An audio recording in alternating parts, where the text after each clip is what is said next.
తిథులు వాటి ఫలితాలు. పాడ్యమి ఉదయం పనులకు మంచిది కాదు.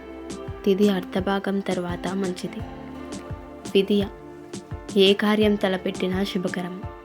తదియ అన్ని కార్యములందు విజయం, ఆనందం. చవితి మధ్యాహ్నం 1 గంట తరువాత మంచిది.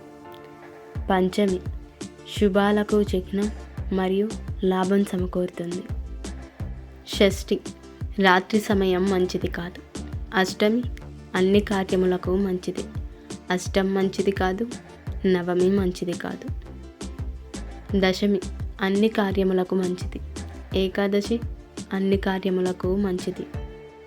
ద్వాదశి ప్రయాణాలకు ఆహారం తిని వెళ్ళినట్లయితే శుభప్రదం, లాభం కలుగుతుంది. త్రయోదశి అన్ని కార్యములకు విజయం కలుగుతుంది. చతుర్దశి మంచిది కాదు. పౌర్ణమి అన్ని కార్యములకు విజయం కలుగుతుంది. అమావాస్య మంచిది కాదు. Like and subscribe. Creative thoughts of Jyothi. Thank you.